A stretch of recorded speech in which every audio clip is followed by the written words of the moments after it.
Hi guys, in this video I will show you how to enable Google Authentication in Binance. For that, first of all, you will have to launch your Binance mobile application.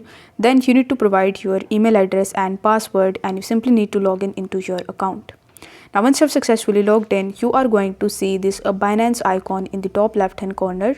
So I simply need to click on this Binance icon and this will redirect you on this page where you are going to see your account ID, your name and your profile in the top. So you will have to click on this profile section and it will redirect you on the account center where you are going to see the second option of security. So if you click on security, then you will be redirected on the next page where under two-factor authentication option, you are going to see the option of Authenticator app. So by default, there will be an exclamatory sign right next to it. It simply means that currently Authenticator app is not enabled on Binance. So in order to enable it, you simply need to select this option and then it will show you that you can download any of the Authenticator app. So as we want to enable Google Authenticator, so you just have to download and install Google Authenticator application in your device first.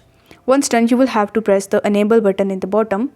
Now once you do this, you just have to launch your Google Authenticator application and you will have to select that particular email on which you want to create your Google Authenticator account.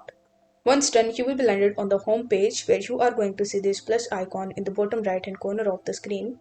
So if you click on this plus icon, then you will be able to see two options.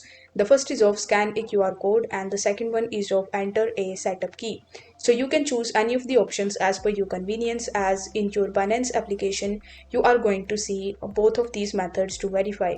So for this video, I'm going to select it as enter a setup key. So if you have selected the same, then you will be landed on this enter account details page where you will be asked to provide your account and provide the key. So in the account section, you will have to set it as Binance, and in order to copy the key, you will have to come to your Binance application again, and then you will be landed on this page where you just have to copy this 16-digit key and you simply need to paste it over here. After that, you will have to press next in the bottom. After doing so, you will be asked to provide the code which is sent to your Google Authenticator application. So you just have to copy that code from there and you simply need to paste it over here, then press submit. After that, you will be redirected on the next page where you will be shown that your Authenticator application is successfully verified. It simply means that you have successfully enabled Google Authentication on Binance. If the video was helpful, then don't forget to like the video and subscribe to the channel. Thank you so much for watching.